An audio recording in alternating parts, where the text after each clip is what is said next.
E aí, pessoal, bem-vindos a mais um episódio do Innovation Hub Show, essa terceira edição do podcast que começou recentemente. Se você ainda não nos segue aqui no YouTube, é só clicar aqui embaixo para se inscrever. Já aproveita, já dá o like também, já ativa o sininho para receber aí as notificações. A gente está em tudo quanto é lugar, tá? Tá no Spotify também, então assim, a vantagem do Spotify é que você está aqui no YouTube, você fechou o YouTube, caso você não pague o Premium, né? Ele vai parar. Você vai no Spotify, você pode ali, né, ouvir enquanto você estiver malhando, se estiver em tudo quanto é lugar, enfim. E não só no Spotify, todas as plataformas de áudio também. E aí, cara, a gente tem também grupo de WhatsApp, que a gente está colocando o link aqui também no comentário para você entrar no grupo de WhatsApp e ficar por dentro de tudo que a gente está fazendo aqui também no Innovation Hub Show. E aí a gente já está te mapeando para todo canto, né? Essa coisa. A gente vai falar muito sobre isso, sobre dados, diga. Vamos mapear, mas vamos mandar notícias também. Exatamente, Né? é por um bom motivo. Tem a contrapartida. É, exato. Tá aí, o cara da LGPD, né? Fazer o quê? Pois é, não, inclusive o pessoal que entrar no grupo já põe que aceita a coleta de por dados. favor. Por favor. Isso aí. Bom, Luiz Augusto Durso, advogado, especialista em direito digital, está aqui com a gente também, um dos hosts do programa. Durso, prazer mais uma vez estar aqui com você, causando a discórdia nas mesas. Hoje eu prometo ser mais tranquilo, alegria voltar nesse programa maravilhoso. Estamos aí nesse primeiro mês. Mas com ainda está em período de experiência, né? Especiais demais. Eu vou ser menos polêmico, a Gigi pediu para me segurar. Mentira, pode continuar. Aliás, a mãe da Gigi virou sua fã, você tá sabendo, né? Um beijo para Stella. Fala aí, Gigi. Stella Maura, beijo. Obrigado, viu, pela deferência. Beleza. Laura Martins, jornalista especializada em tecnologia, parceirona aí do IT Fórum. Bem-vinda mais uma vez. Obrigada. Vamos aproveitar enquanto eu estou no Brasil, né? Já basta a Gigi fora. Eu fico um pouquinho mais com vocês. E agora já estou um pouco do outro lado, né? Do Durso, para a gente brigar menos do que a estreia. Durso também fez sucesso no meu WhatsApp, parecido com o Danilo Gentili, parece. Você recebeu uma mensagem falando, nossa, que moço bonito. Só que parece Danilo Gentili, parece o tio da... Uma sacanagem. Boa. E aqui, ó, Gigi, que também está no Canadá, né? A piadinha do tiozão, assim como a Luísa está no Canadá. Tudo bem? Tudo bem, Gigi? Tudo bom, gente? Tudo bom por aqui, vamos seguindo aqui com esse time maravilhoso. Estou empolgada para o papo de hoje. Cadê a canequinha, Gigi? A gente mandou a canequinha para a gente fazer um brinde virtual aí, ó. Então, gente, ela não chegou ainda. Eu estou no Canadá, a canequinha não chegou. Tá chegando. Temos Luísa, Gigi no Canadá, porém não caneca ainda. Não caneca ainda, caneca tá a caminho. Não caneca. E o nosso convidado da vez, Denis Chamas, já conheço aí há algum tempo, né, Denis? Prazer ter você aqui, um cara que trabalha em inovação em grandes empresas já aí há muito tempo. Passou por Unilever, depois passou por Philip Morris, depois passou por Nestlé e agora Coca-Cola, né? Sempre grandes empresas multinacionais fazendo projetos incríveis. A gente vai falar um pouquinho sobre cada um desses projetos aqui, mas além de tudo, contar um pouco sobre como inovar em grandes empresas, né? Acho que tem prós e contras, boas histórias, tem dificuldades, tem amarras. São empresas que estão mais enraizadas, são empresas que são multinacionais, que às vezes têm uma sede que comanda tudo que está sendo feito aqui, você não tem tanta autonomia. Outros casos nem tanto, enfim. Vamos falar sobre isso. Eu acho que muita gente que está do outro lado, que trabalha em grandes empresas também vai se identificar, né? Vamos lá, começando essa conversa, Denis. Conta um pouquinho aí, eu já meio que falei das 4 empresas, mas fala para o pessoal o que te define como profissional, assim. Putz, começamos bem, né?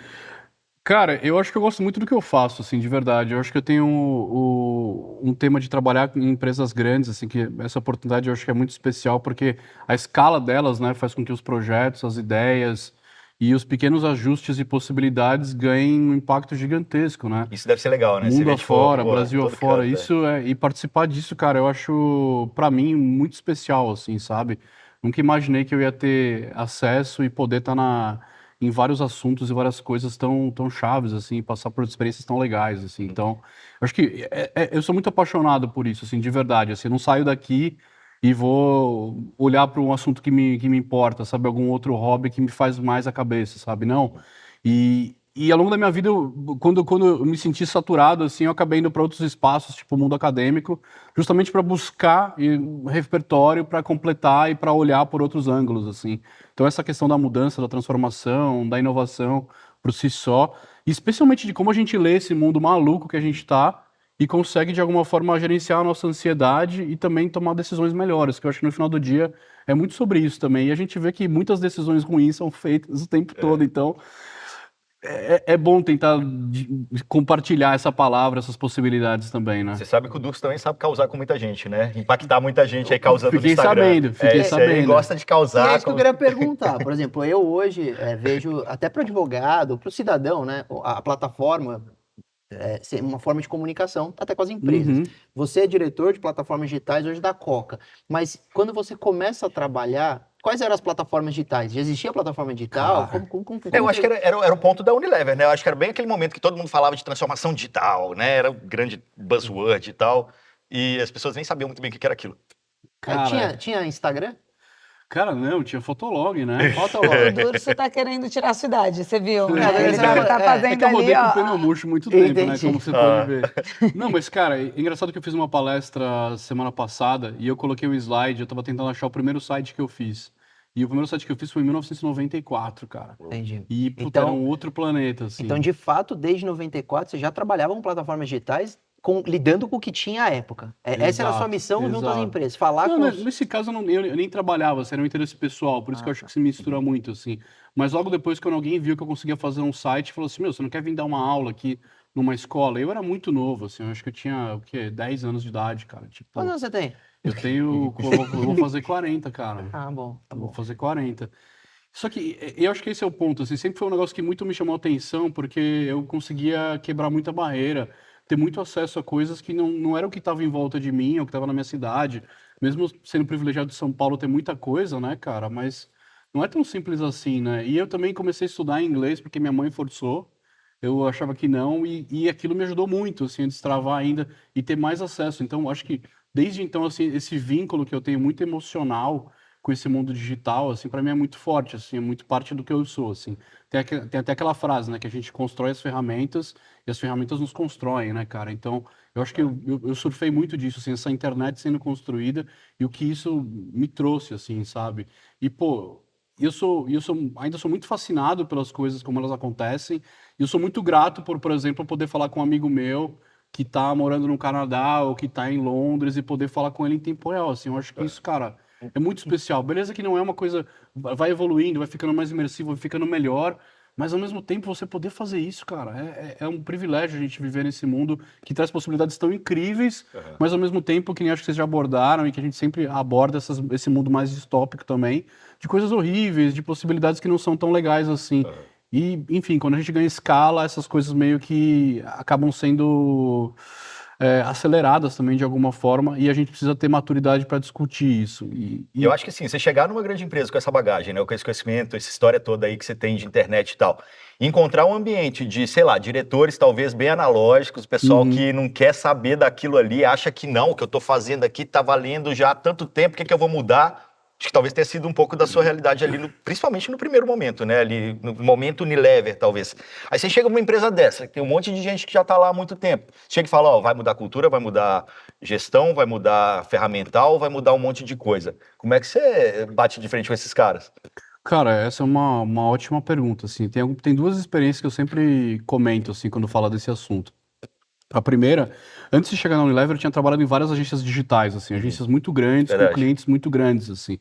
Então, trabalhei com marca de cartão de crédito, trabalhei com a marca de telefonia que dominava antes da Apple, assim. Então, tipo, eu trabalhei em operações grandes, assim.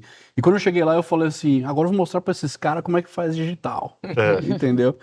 E quando eu cheguei lá, cara, e vi marcas que nem Hellmann's, cara, que nem Kibon, que nem, cara, marcas gigantescas que estão muito lá, muito no mercado e sobrevivendo e sendo relevantes há tanto tempo, sabe, cara? Eu falei, pô, acho que talvez seja hora de eu ficar um pouco quieto, tentar ouvir esses caras, absorver alguma coisa e do meu repertório tentar ajudar, tentar me inserir nesse lugar. Isso, pô, isso me ajudou muito, assim, a entender e me conectar e a Unilever foi muito importante porque eu fiz uma transição desse mundo digital e comecei a colocar um pé nesse lugar de inovação, assim, porque como eu comecei muito cedo, assim, o digital já não estava começando a me incomodar, assim. E aliás, é as uma questão, né? Tipo, limitações. inovação não é simplesmente uma nova tecnologia, né? Não, Enfim, nem a pau. mudar um processinho e tal. Aliás, isso que você está falando de chegar junto e ouvir, depois chegar. A gente na estreia teve uma fala do Nossa, eu Luiz tava Menezes. lembrando disso agora. Que foi muito legal. O Luiz Menezes, ele é voltado para a geração Z e tal. Ele falou que ele foi fazer uma apresentação numa empresa e aí chegou lá, no final da apresentação veio um tiozão, um diretorzão lá, falando, então, quantos anos você tem? Ele, 22. Falou, eu tenho 22 de mercado. Ele falou, mas você sabe fazer TikTok? Aí quebrou o gelo.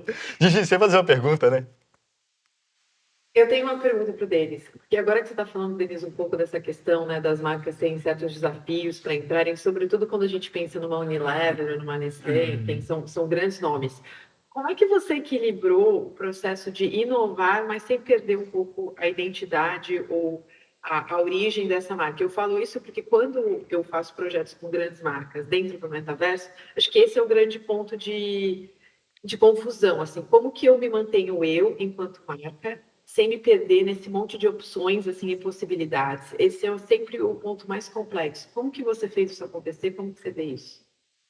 Nossa, acho que isso é super difícil, assim. Eu acho que, ainda pegando carona na pergunta do Igor, eu acho que tem uma questão dessa conexão com as pessoas que não necessariamente têm conhecimento nessa área específica, seja digital, seja de Web3, seja de uma tecnologia emergente qualquer, e trazer eles para a conversa, assim. Eu acho que esse é o primeiro passo para você conseguir entender qual é a cultura da empresa, qual é a história da empresa, quais são os pontos fortes, onde aquilo lá ressoa de verdade. Que aí fala totalmente com a pergunta da Gigi, que é você pegar aquele quadro em branco e não correr aquele risco de, sei lá, vamos falar que a gente está trabalhando com uma farmácia, vai, uma empresa que tem um monte de farmácias, você fala assim, pô, eu vou fazer um projeto em Web3, então eu vou levar a minha farmácia para Web3, ou a minha lotérica. Tá, mas será que a experiência que a gente tem aqui é a mesma, vale a pena, faz sentido?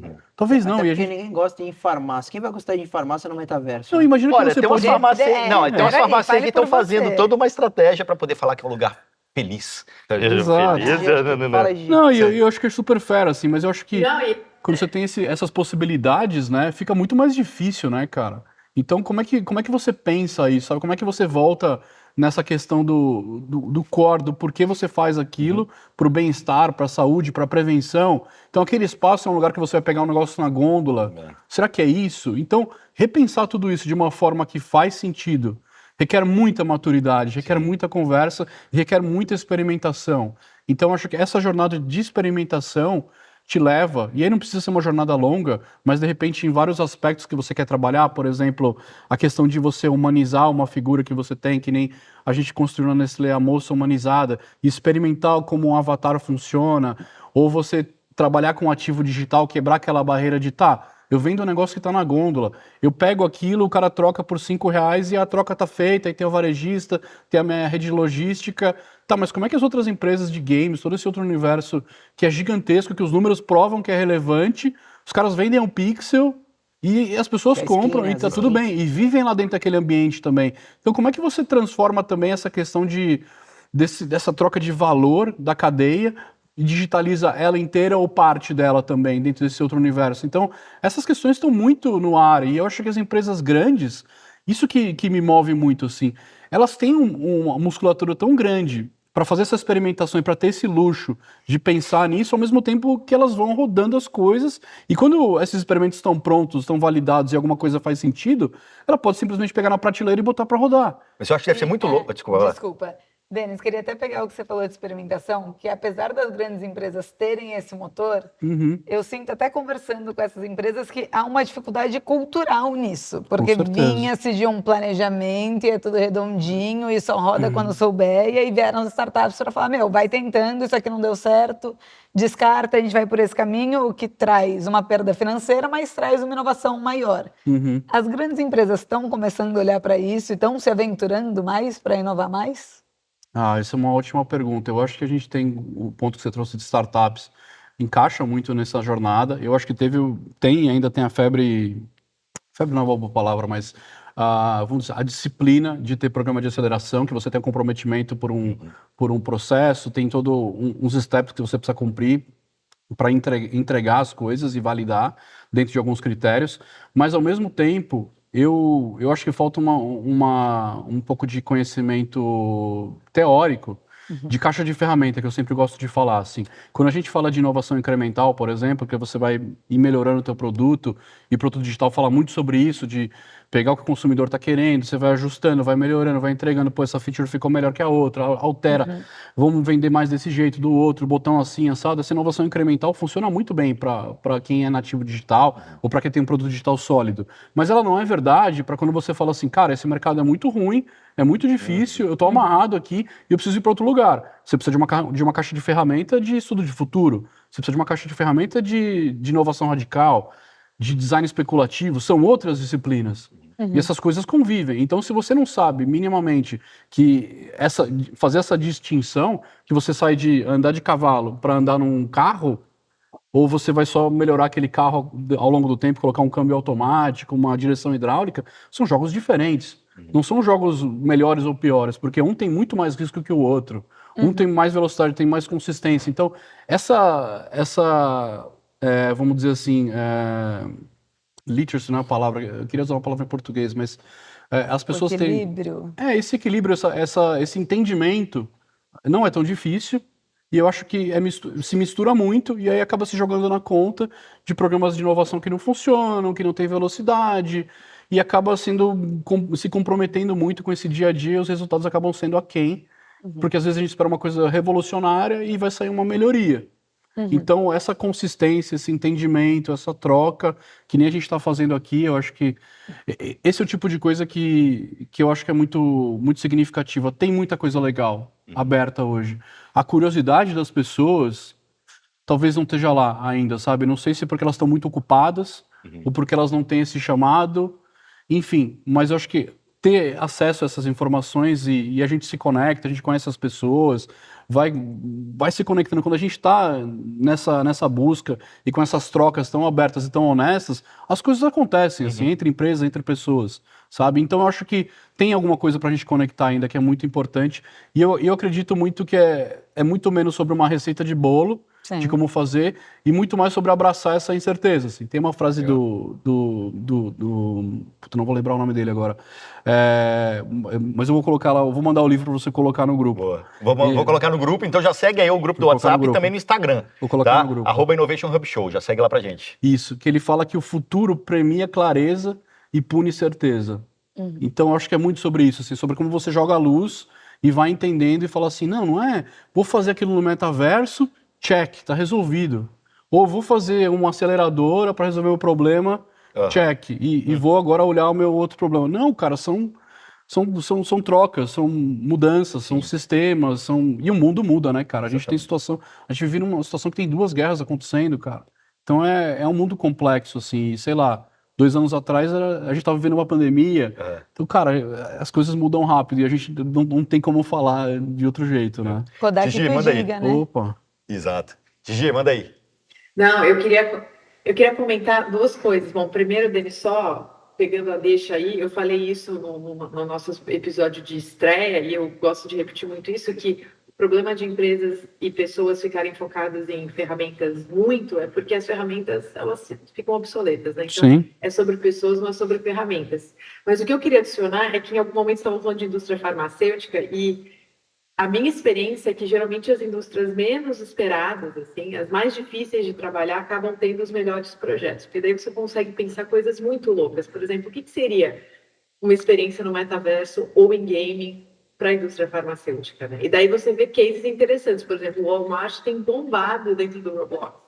Eles têm um projeto com criadores de roupas virtuais, criaram departamentos de roupas que são votadas pela comunidade deles. Então, às vezes eu também acho que ali tem um espaço onde a gente acha que tem menos oportunidade, pode ser a indústria que esteja mais aberta a repensar os valores e pensar totalmente fora da caixa.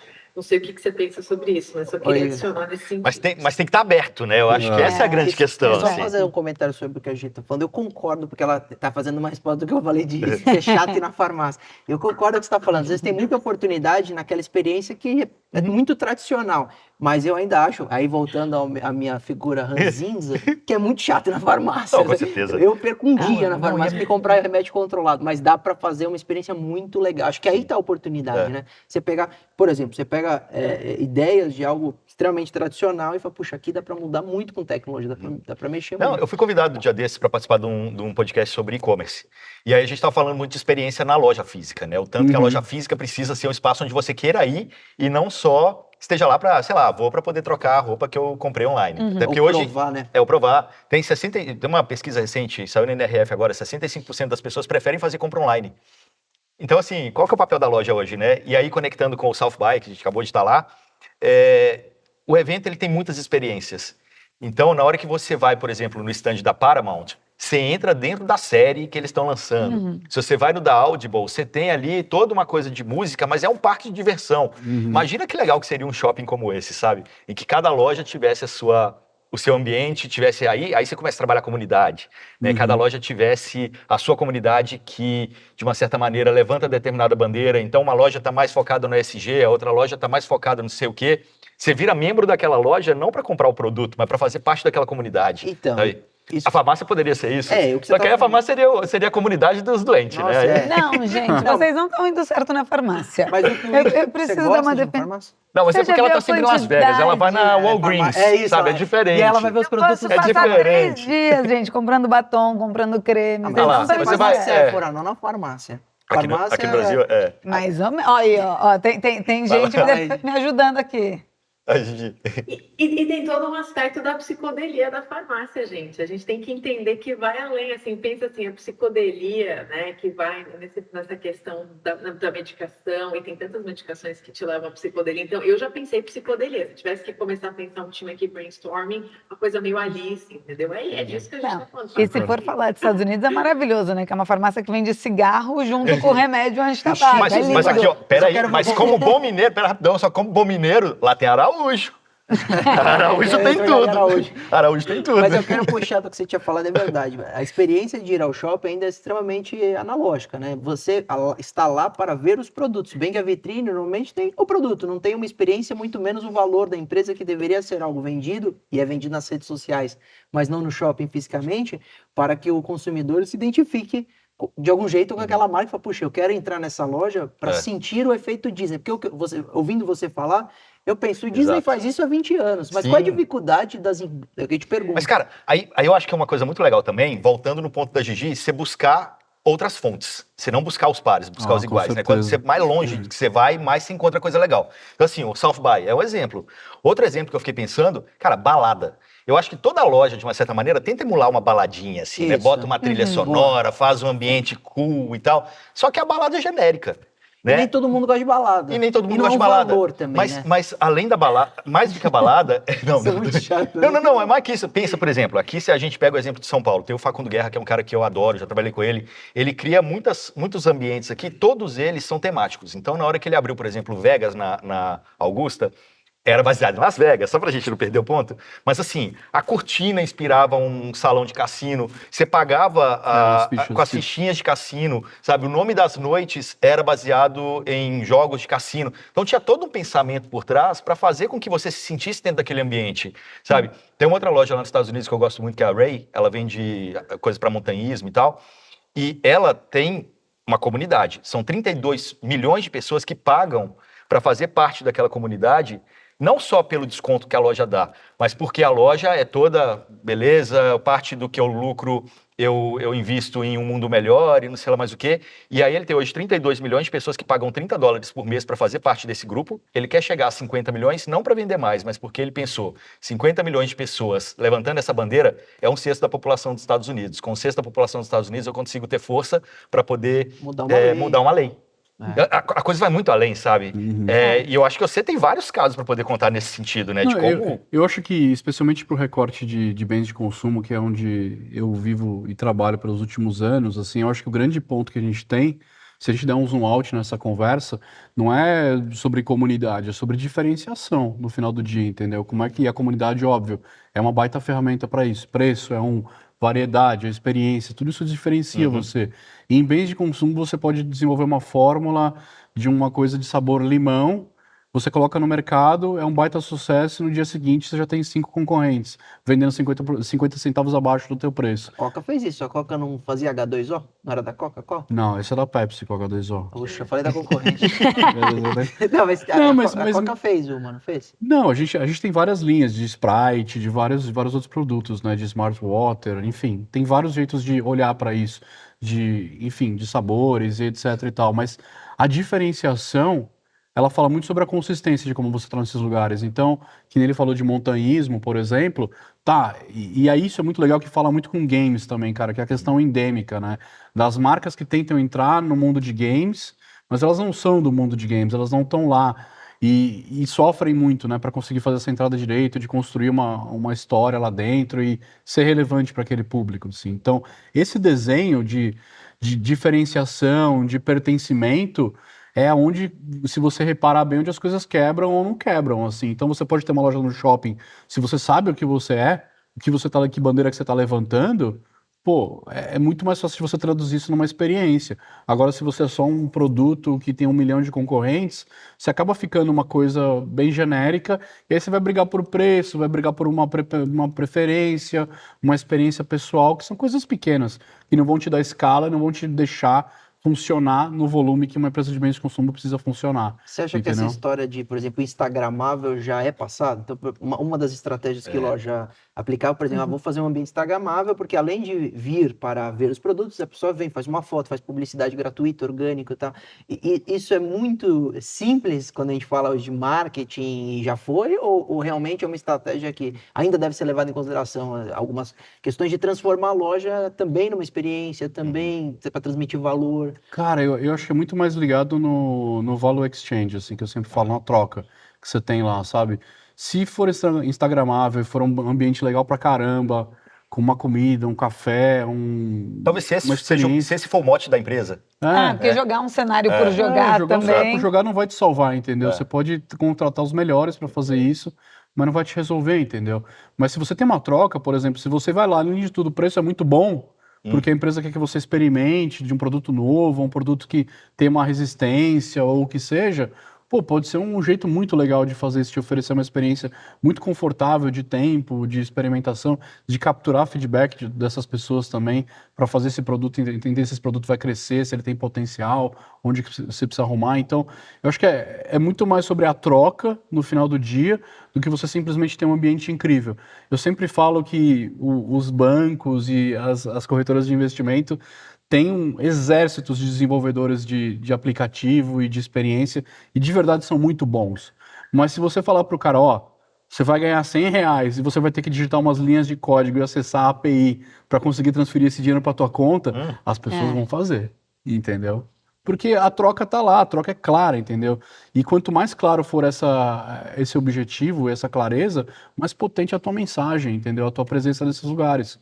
E eu acho que é muito por aí, assim, as pessoas estão recebendo tanta informação, tantos detalhes, que se você não consegue falar com ele de uma forma direta e prática, e falar, ó, você é montanhista, então, ó, 50% todo ano quando você for trocar o teu gear, né, para você fazer esse update. Não, beleza, eu sei. É quase um programa de leasing de carro, assim, né? Que você transforma. A proposta é essa. O que mais que tem? Tem linhas pequenas? A gente pode discutir. Essa proposta é essa. Então, não adianta você também querer uma experiência, isso, mais informação. Aí chega no final, o cara nem sabe onde você está querendo ir com ele. Aí a coisa dilui, e esse é um risco grande que muitas empresas grandes correm, né? De tanta coisa, tanta gente puxando cada um para um lado, que ninguém sabe o que faz. E eu sempre falo que no final do dia também tem o ponto da visão. O que a empresa quer ser? O que Exato. a tua divisão, o teu produto quer ser? E muita empresa não sabe, né? Não, putz, cara, eu falava muito isso. Eu falava assim, tá, o que esse projeto de e-commerce ele quer ser? O melhor? O mais barato? A melhor experiência? O que ele quer ser? Ah, ele é e-commerce, ele vai crescer 5% ao ano. Tá bom, então, né? Vai e vença, né? Então, no fundo, a sua experiência, você que trabalha nessas maiores empresas do ramo, nos setores, é muito melhor, então, uma estratégia assertiva do que investir em várias estratégias dentro de plataforma, chutar várias estratégias, do que é melhor, então, focar, puxa, vamos pegar 3 estratégias que têm valor, ou que representam o valor da nossa empresa, e vamos focar e fazer uma excelente estratégia, do que sair tentando em TikTok, Instagram, metaverso. Ah, eu vou te dar uma resposta bem ruim agora, cara. Eu acho que Cada caso é um depende, caso. não, depende do que você tem, assim, das situações do momento, assim. Eu acho que a experimentação, ela tem ela precisa de uma escala mínima, mas ela não precisa ser gigantesca, não precisa ser a tua maior aposta. E quebrar falar assim, ó, 20% é meio que vamos fazer umas coisas mais esquisitas e ver o que acontece aqui para desenhar o nosso futuro, e 80% a gente faz a roda girar, mas a gente faz a roda girar com propriedade.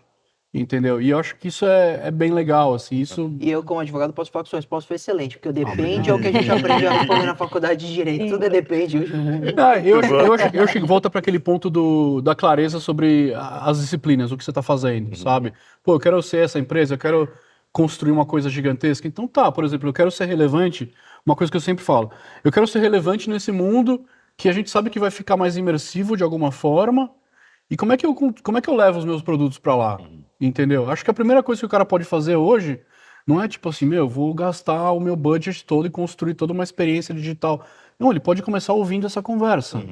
Ele pode começar procurando um talk, sabe? Ele tem onde começar. É um exercício de backcasting, né? Você fala assim, é ali que eu vou daqui 10 anos. Mas agora eu vou procurar o cara de 22 anos que sabe muito mais do que eu, vou assistir esse vídeo e vou começar a tomar nota e vou conversar com as pessoas, ver o que se trata. Já é diferente, já é perspectiva, já é uma coisa que se o Igor sentar na mesa com um projeto, eu vou conseguir falar com mais propriedade com ele, sabe?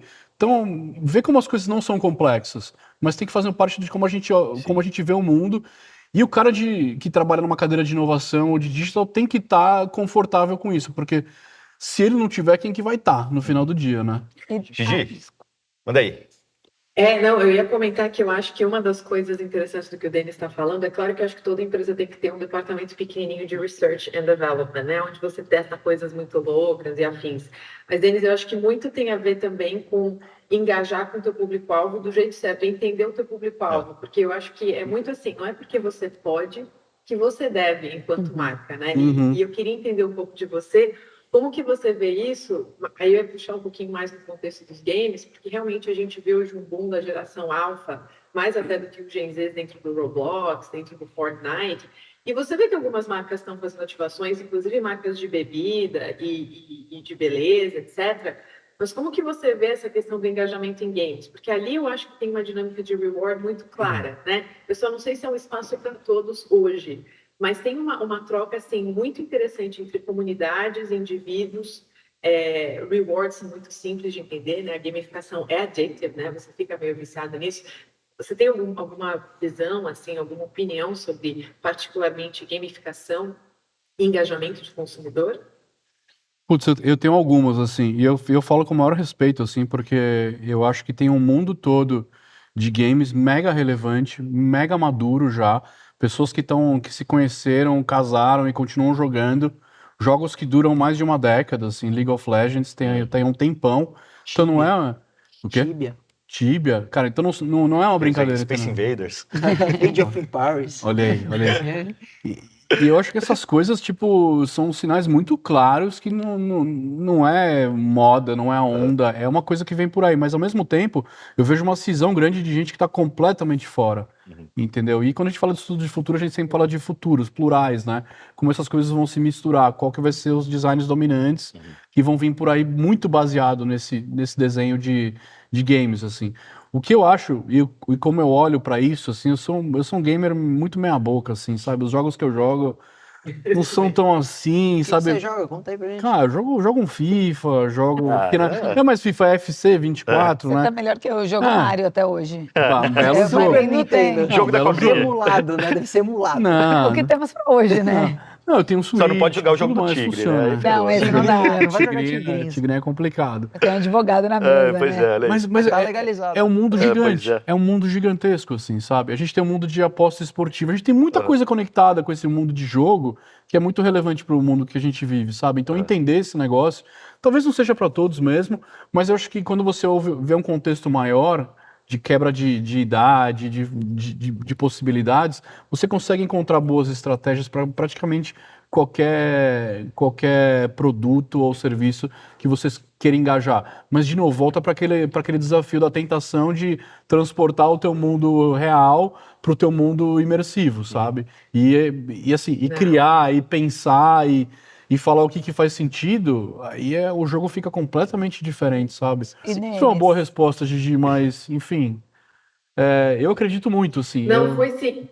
Eu acredito muito. Foi sim. Inclusive, eu acho, Denis, que um dos problemas, mas isso é só nos casos que eu ajudei a produzir, o erro foi tentar trazer o mundo físico para dentro do espaço. É um vício, né? é. Não é um vício, Foi o que eu né? falei, levar a farmácia problema, pra a metaverso. gente fica presa a essas metáforas. Tipo Second Life. Second Life. Second Life.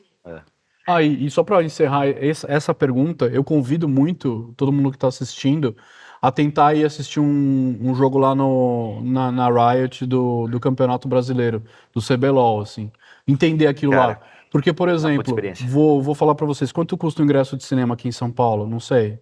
Varia, né? Eu paguei 40, 50 50 reais. reais. Para você, eu acho que no ano passado, o CBLOL, acho que você comprava vários jogos de uma vez, esgotava super rápido, mas para você passar o dia lá assistindo o jogo com a tua galera, se divertindo, tem toda uma infraestrutura para comer, para beber, para acompanhar, você gastava 20 reais. E assim, é no Parque do Ibirapuera, é no negócio de Ibirapuera, Não. de Gaião. Não, as finais, mas os jogos mesmo, o campeonato, rolam nesse espaço. Tá. E é um espaço, Igor, absurdo. É lindo, cara. É uma baita experiência para quem tá lá. Então, quando você vê aquilo, você fala, talvez eu esteja distante demais de um assunto que tá grande demais, entendeu?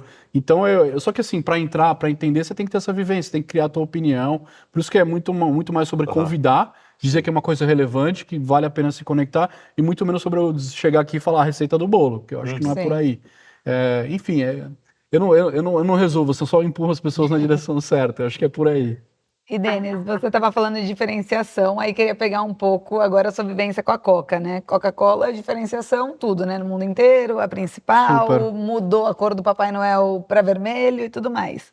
Por que inovar e como inovar numa empresa dessa? Que em Principalmente teoria no tá tudo digital, bem. porque assim, você pensa logo digital, eu vou comprar Coca-Cola no digital. Não, tem toda esquina. O que Eu você faz no desço digital do da Coca-Cola? prédio e tá ali, né? Não, é um produto que você consome, um líquido que você bebe, como levar isso pro digital, né? Como você pode interagir? Eu acho que no futuro a gente tem. Eu sempre trago um exemplo quando a gente fala disso, de design especulativo, né? Que é uma disciplina que eu vou traduzir de um jeito bem grosseiro, assim, que fala muito com ficção científica, é muito naquela pegada do que a gente está acostumado a ser impactado em Black Mirror, sabe? Que você vê aquela realidade próxima do que a gente vive, a gente se conecta e fala, nossa, esse negócio podia acontecer mesmo, né?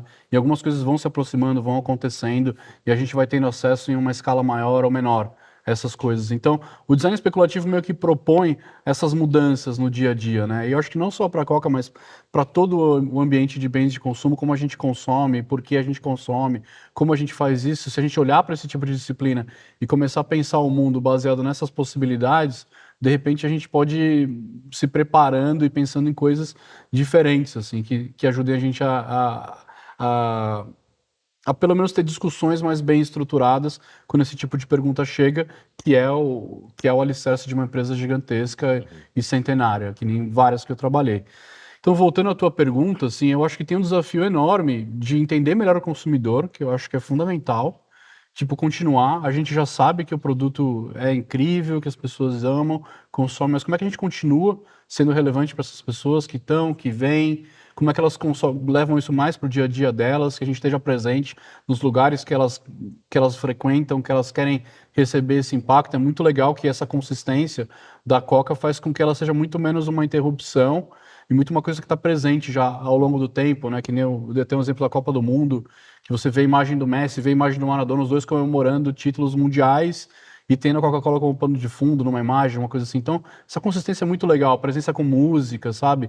Para eu que gosto muito de futebol e de música, eu tô num lugar, assim, muito especial, assim, de ver como esses caras construíram essa história, porque eu tô só 6 meses na companhia e aprendendo, eu tô aprendendo muito, assim. O pessoal sempre que chega, sempre fala para mim, primeiro ano, Denis, vamos lá, vai ser difícil, mas primeiro ano, você tem que entender, assim, essa companhia. E é muito legal, assim, o jeito que ela opera com o sistema dos engarrafadores, os nossos parceiros em volta, como a gente constrói tudo isso, assim, é muito coletivo, é muito global e é muito legal estar na América Latina, que é um mercado muito importante para a Coca-Cola, com um nível muito legal de autonomia. E uma coisa que eu sentia falta em algumas posições passadas é que agora eu tenho essa presença regional e eu consigo trabalhar com o México, consigo trabalhar com a Argentina, entender o que cada um desses mercados está pensando para ter uma boa experiência digital e conseguir dar a minha contribuição, que é onde eu estou tentando construir projeto a projeto, uma mudança, um refinamento, uma visão um pouquinho diferente para a gente conseguir construir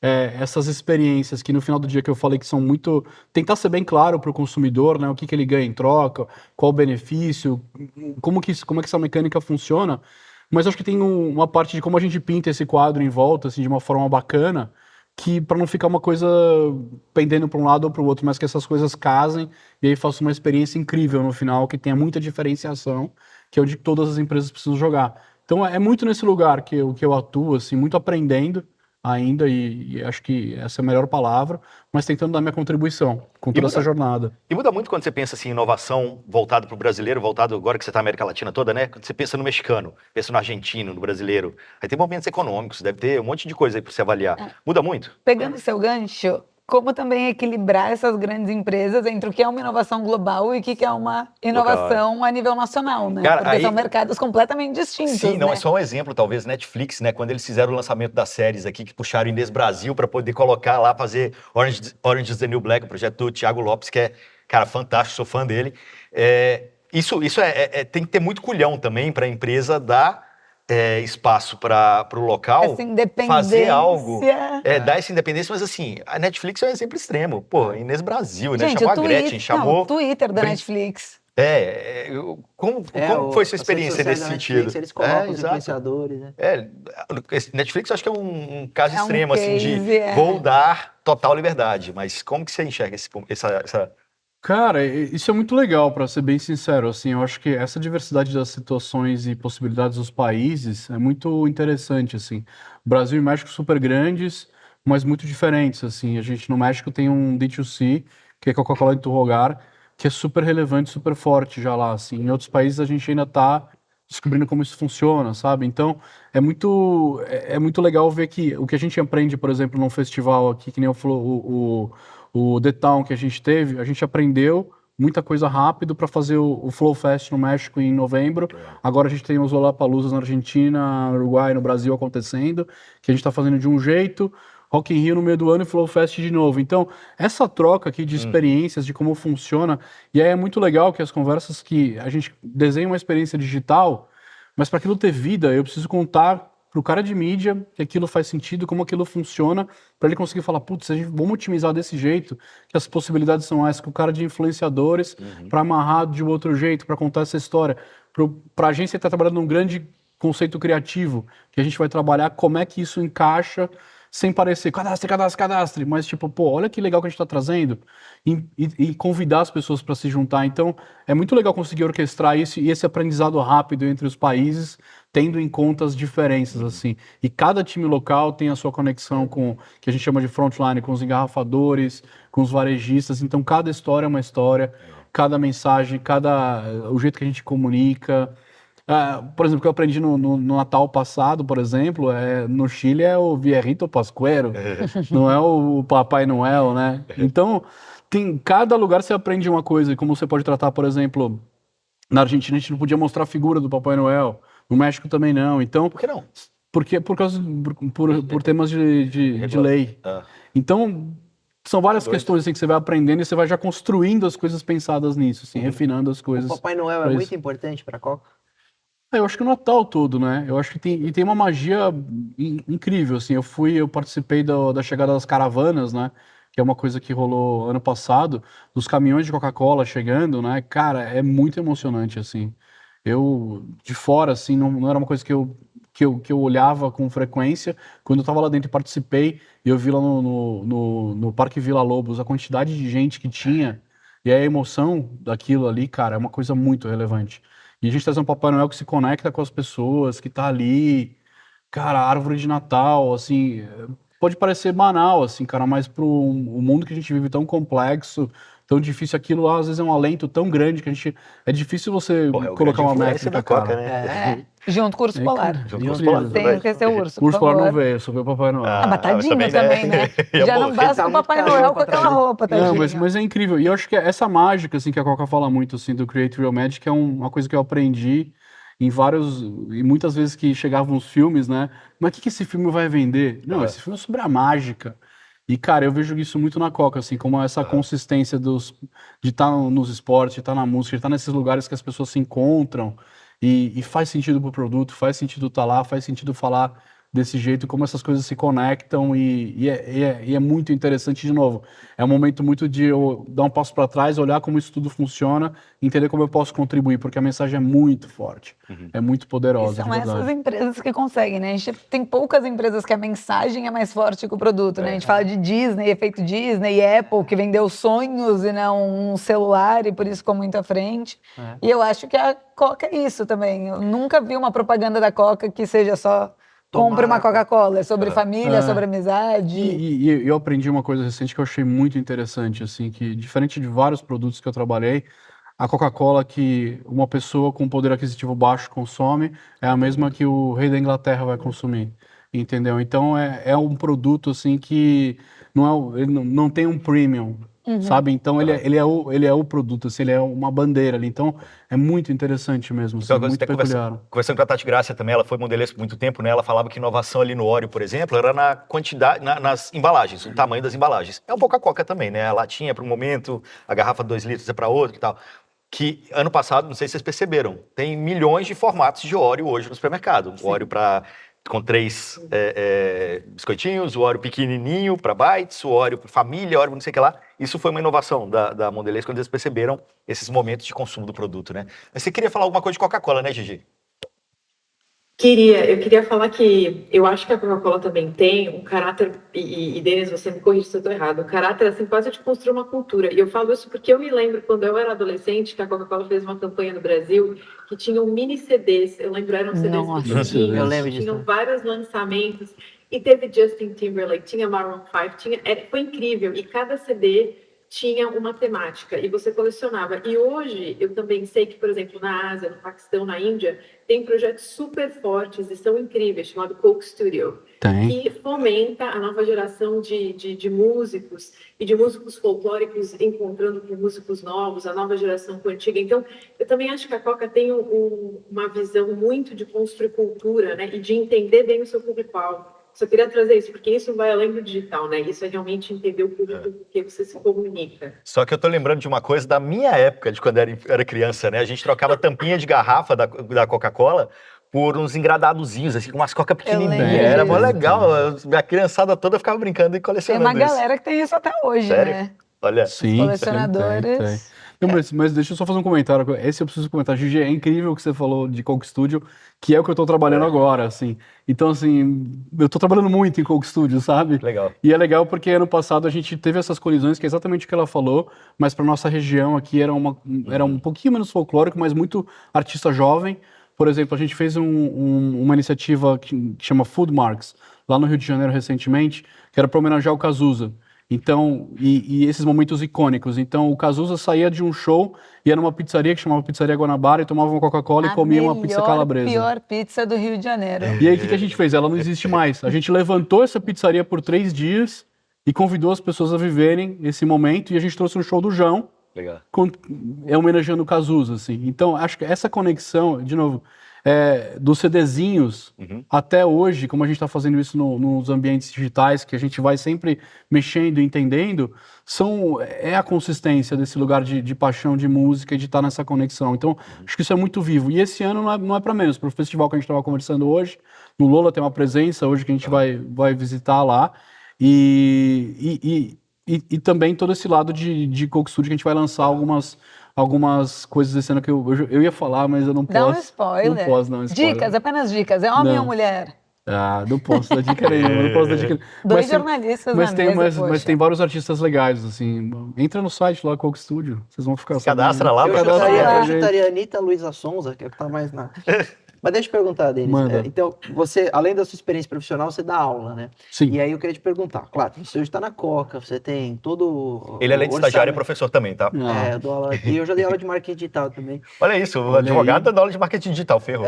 Por causa de tratamento de dados, Big Data Com e tal. certeza. E para quem tá olhando você, claro, né? O pessoal que tá te acompanhando aí é mais novo, quer entrar na área, pensa, poxa, mas ele tem o melhor emprego do mundo, ele tem o melhor orçamento do mundo, só que eles não imaginam o desafio, porque do mesmo jeito que você tem muito dinheiro para fazer a Coca, claro, para fazer as campanhas, as inovações, você tem um problema muito grave, porque todo mundo já conhece Coca, Coca já é muito Sim. consolidada, é uma marca mundial, então também é um baita desafio. Você como professor, para a nossa audiência, o que você poderia falar quem quer trabalhar na sua área? O que ele precisa estudar? Porque a gente está falando de game, a gente está falando de marketing, a gente está falando de conhecer das redes sociais, conhecer a geração Z, porque vocês têm que entregar no TikTok também. Tem que acompanhar o quê? Tem que estudar o quê? Você como professor hoje está ensinando o quê para essa turma? Tudo.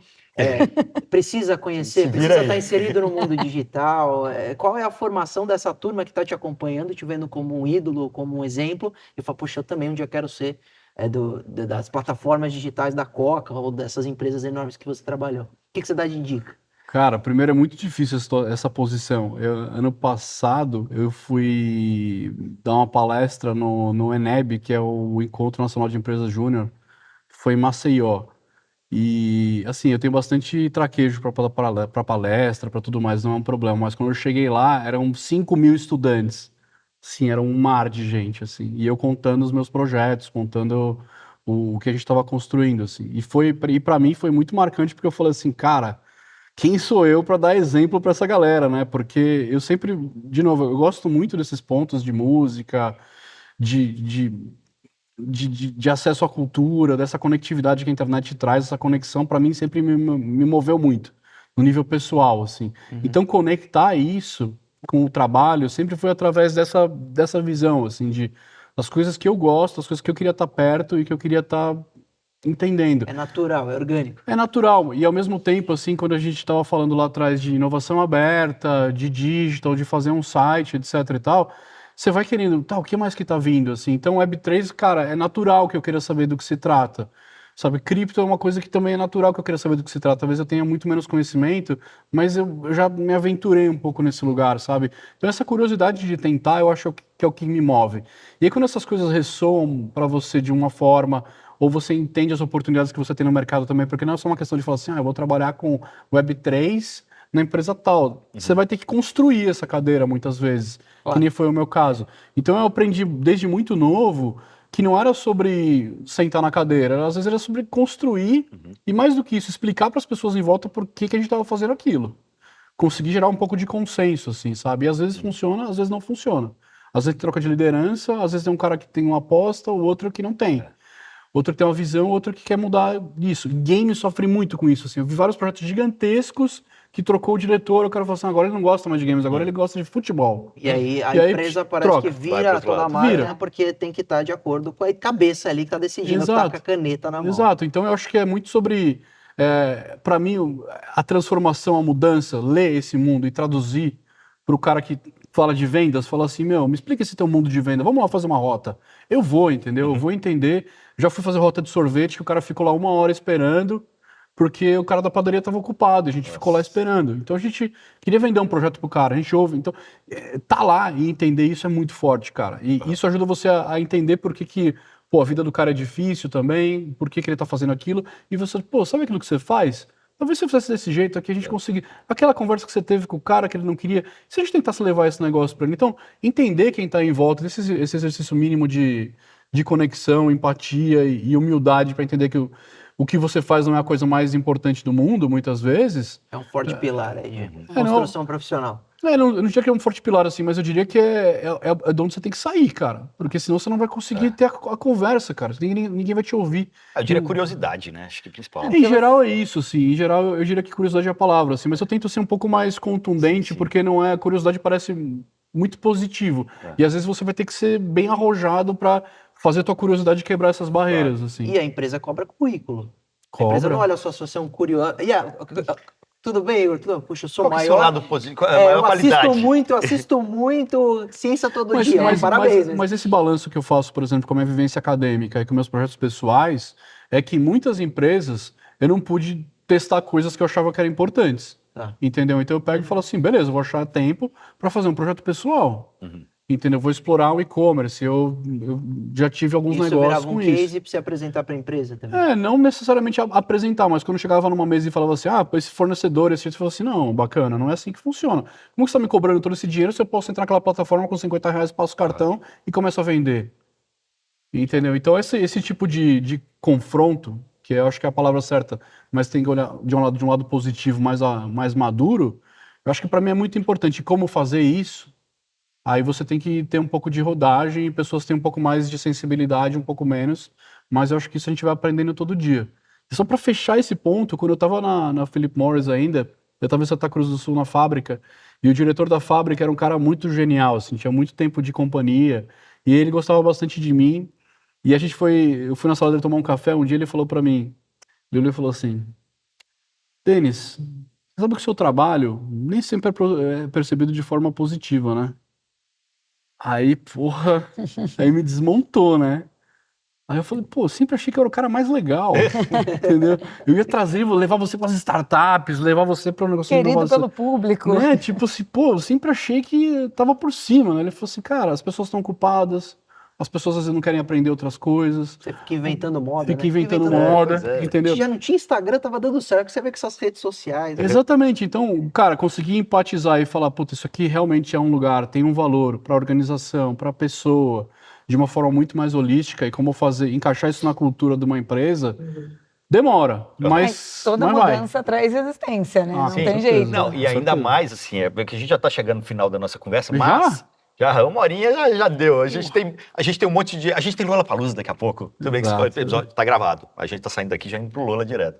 Mas Vai ter conteúdo do Lola? Eu quero conteúdo do Lola. Olha, Vocês conteúdo trazem, do por Lola. favor. Coca-Cola, ainda dá tempo de Coca-Cola contrata a convidar. gente. Se tiver alguma inovação, tal, tragam, por favor, Exatamente. pro nosso Já programa. tem a inovação que é Blink no Brasil, né? É verdade, ó. Se é que chegaram até a hora do show. Depende da companhia aí, pra eu saber Quando você vê, o Blink vai ter tocado ou não no Brasil. Exatamente. Mas é o seguinte, sobre essa vida sua, né? Esse momento seu ali, essa vida passada sua ali na Philip Morris. Cara, trabalhar inovação numa empresa do mercado tabagista deve ser bem complicado, principalmente, que eu lembro muito daquela época, você falando que putz, você queria fazer a nova Philip Morris que fosse saudável, que fosse, né, que trouxesse outros elementos aí, outras características que não as de hoje. A resistência nesse caso deve ser ainda maior. E como fazer? Né? Eu acho que deve ter sido o trabalho mais difícil seu. Olha, eu acho que tem vários aspectos, assim. Eu acho que nas experiências passadas que eu tive, por exemplo, às vezes você está numa organização que tem uma visão, está acostumado a fazer algumas coisas e tem o investimento e não tem as travas para fazer, e você acaba ficando muito num lugar muito menor, de se der tempo, se sobrar, a gente faz isso. Enquanto que na Philip Morris, que era uma empresa que tinha todas as restrições do mundo, que não podia fazer nada, a gente tinha que encontrar formas de poder comunicar que a gente tinha um produto que fazia menos... Desculpa, as restrições eram legais? Legais. A lei não legais. permite. Não pode fazer basicamente nada, assim. Podia, senão- lembra? Lembra? No Chegava passado. No cinema, os grandes atores fumando no filme. Fórmula 1, Não, né? mas tudo, assim, a gente sai de um momento que você tem filme de TV, merchandising, etc e tal, ativação em casa noturna e coisas do tipo, por uma restrição absurda. Óbvio que aconteceram coisas que empurraram esse tipo de coisa. Mas quando a gente olha para o cenário do que podia ser feito, e a gente tinha uma transformação na empresa que vendia um produto, que era o cigarro, e ela tinha desenvolvido uma tecnologia para oferecer para esse fumante um produto que, teoricamente, aumentava a qualidade de vida dele porque fazia menos mal que o cigarro tradicional, e fazer essa troca ia trazer benefício para ele, eu falei, cara, isso me parece uma jornada muito interessante, muito transformadora e muito radical. E que a visão da empresa era essa, o futuro sem fumaça. Foi o que eu falei. Então, se eu chego na mesa aqui e a gente está trabalhando lá e a gente tem que fechar um projeto, esse projeto fala com o futuro sem fumaça, porque se for só para continuar com o projeto atual da empresa, será que é isso? Ou tem esse outro que talvez seja um pouquinho pior, mas ele leva a gente para esse lugar? Pô, a decisão é aqui. Então, nortear isso, essa questão da visão lá, era muito, muito interessante. Legal. E aí tem essa parte de como vende, do B2C, como você capacita, como você reconecta a empresa com os ambientes empreendedores, com os ambientes de tecnologia, para fazer todo esse novo ecossistema se conectar, contar essa história e preparar as pessoas para abrirem de volta a empresa. Então, acho que foi uma jornada muito legal. Foi a missão poder mais fazer isso. difícil? Porque a gente imagina que você não lida só com publicidade, plataforma digital, mas você lida com preconceito. A geração nova não fuma, né? Grande parte não fuma cigarro. Fuma vape agora, né? Fuma vape. Que inclusive eu até falava para vocês antes da gente começar que no documentário da Ju, na Netflix, o vape quando foi, o Juul, no caso, né, quando foi anunciado, ele foi anunciado e aprovado nos Estados Unidos como se fosse uma saída, uma porta de saída para os tabagistas que são de uma geração que tinha um alto índice, sendo que a geração a que está na escola, a geração dos mais novos, acho que era 1% o nível de tabagismo. Quando liberou o Juul, e o pessoal começou a fumar vape como se fosse uma tendência, é cool e tal, eles aumentaram isso, se não me engano, em 20%. Então virou um problema de você, em vez de tirar o pessoal do tabagismo, colocar pessoas no tabagismo do vape, né, no tabagismo do Juul. Então também você vê que a tecnologia a gente tem que ser bem pensado antes de se liberar. Falar, isso é solução. Às vezes não. Mas foi o maior desafio? Eu te pergunto, você acha que foi por causa de comunicação, de lidar com esse preconceito? Eu acho que não, cara, porque os limites estavam lá, entendeu? A gente trabalhava muito com o time de legal para entender o que podia ser feito, do que podia ser comunicado e que mensagem passar. Então, acho que tinha uma vontade de fazer que era muito interessante e tinha muito protagonismo também. Então, nesse sentido, por mais que o que pudesse ser feito e a amplitude do que era feito era menor, mas, cara, tinha uma questão científica muito legal de ser tratada, que eu acho que foi pouco explorada, pouco testada, sabe? E que tem muito espaço ainda para ser entendido. Nesse aspecto, eu acho que é uma discussão muito legal como sociedade de se ter sobre como essa tecnologia pode trazer uma melhoria ou não para quem fuma. E eu acho que esse ambiente de ter que fazer uma mudança, de ter que fazer sim ou sim, é muito potente, assim, sabe? Enquanto outras podem ter o luxo do tempo, de ter uma linha ali de lucro que está super sólida por muito tempo, ali tinha uma transição que tinha que ser feita. Vocês estavam até ameaçados, né? Porque se vê o cigarro eletrônico e vocês não estão nessa onda, acaba. Não, é um tema muito complexo, assim, sabe? Porque tem o cigarro eletrônico, cigarro pirata, tem os vapes, tem um monte de coisa regulada, coisa não regulada. Então é um universo muito grande, assim, de como calcular, de como entender isso é bizarro. E no pano de fundo de tudo isso, se a gente dá um zoom out, que nem eu gosto de fazer assim, a gente tá falando de prazer, de rotina das pessoas, entendeu? De ansiedade, tá falando de um monte de coisa que fala com várias emoções e razões humanas, que aí a gente pode continuar viajando e levar para um mundo de imersão, levar para outros mundos de especulação, enfim. E de cultura, porque quando eu fui para a Rússia, é impressionante como todo bar, balada tem um narguilé, porque tá na moda, é cultural. Então lá eles estão vivendo esse momento. Mas pega a Turquia também, eles gostam, toda, né? Ali, aquela região. Eles adoram, então é muito mais fácil lidar quando você tem culturalmente a aceitação do produto. E, Denis, falando por dentro da Philip Morris, como era a aceitação do board, né? Porque a gente fala muito que essa inovação também tem que vir de cima. Se não tem essa chancela de quem está mandando na empresa, nenhuma inovação vai para frente. O board estava de acordo? Como é que foi esse convencimento dessa mudança? Eu vou te dizer que eu nunca tive problema com liderança, assim, sabe? Porque acho que de alguma forma eu tentei sempre fazer o que eu descrevi para vocês, que era conectar o que eu estava propondo com dores reais. Eu não gosto dessa palavra dores, mas com os desafios reais que estava proposto ali. E eu não ia falar assim, nossa, vamos fazer coisa X porque todo mundo está fazendo. Às vezes esses pedidos chegam, é muito curioso. Tá rolando tal tema, temos que fazer alguma coisa. Eu ia te perguntar sobre isso, assim, se for da grande empresa. Porque a pequena, beleza, se eu deixar de lado aquilo ali, mas a grande tem que estar em todas. Tem, e é muito legal, porque com a profundidade que eu tenho em alguns temas, às vezes saem coisas boas. E saem rápido, assim. Então, por isso que eu falo que desestruturado também é um jeito de fazer. Sim. Sabe? Mas como balancear isso, assim, para mim é fundamental. Mas acho que esse é o caminho, assim. Se eu tô lá, um amigo meu fala que eu sou um mal necessário para as organizações. Porque alguém tem que ficar lá cutucando, fala assim, tem tal coisa aí, vamos fazer, tá grande, hein, tem que mexer. E aí os argumentos vão chegando, as pessoas vão sendo sensibilizadas. E aí eu já tô lá, assim, vamos lá, tá aqui, entendeu? E já com um polimento da organização, com essa experiência que eu tenho depois de tanto tempo, de já trazer uma coisa que eles, beleza, vai mexer nesse meu indicador, vai falar com a geração tal, vai conectar com aquela ferramenta que a gente tem para passar essa mensagem. E aí, com o repertório, as coisas que eu tô vendo, com as pessoas que eu converso, você tem um estacionamento de ideias ali, de possibilidades de tecnologias, que você vai fazer, tal coisa, tá aqui, o que você acha disso, tal. Então, Posso fazer uma pergunta de uma resposta sim ou não? Rápido. A minha pergunta Coca-Cola tem que estar no TikTok?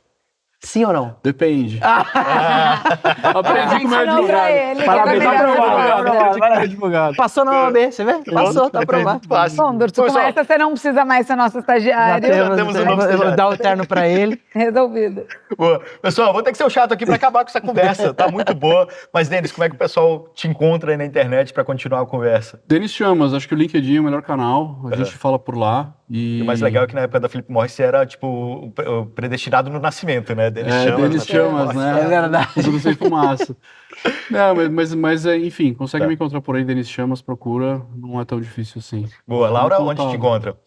Tanto LinkedIn quanto Instagram, Laura R. Martins, ou pode ler também tudo no itforum.com.br. Perfeito, Durso. Luiz Augusto Durso em todas as redes sociais. Isso aí, seguido até pela Paola de Oliveira, tá? Tá, outra Olha aí, coisa, olha aí, outro olha aí, outro nível. nível. Gigi, como te encontrar? Bom, LinkedIn e Instagram são os dois principais. Também passo bastante tempo no Roblox. Boa. Giovana Cassimiro. Ô, Gigi, você joga? Você é gamer ou não? Não, mas eu passo bastante tempo no Roblox. Assim, eu não sou muito gamer, eu gostava muito de The Sims, mas acho Também, que o Roblox, boa. Fortnite Saudade. são jogos que é um laboratório antropológico para mim. Sabe o que eu fazia no The Sims, que era uma maldade? Colocava o cara pra nadar e tirava, E tirava a a escada. escada da piscina. A gente já pode voltar a ser era amigo. você? Tá combinado. Era você. Boa. Era você. eu. Não, eu gostava de estressar o cara, deixar ele cansar até ele cair no chão. Tipo assim, Sim. aquele momento E aí que ele você não vê conseguia como é a mais. vida. Hoje esse cara pode ser Sou você. eu, Muitos exatamente. casos. Em muitos momentos eu vejo o Igor. Bom, pessoal, e me encontra também igorlopes.digital no Instagram, no LinkedIn Igor Lopes e também @Innovation Hub Show. Todos os canais Innovation Hub Show. Segue aí para se conectar conosco.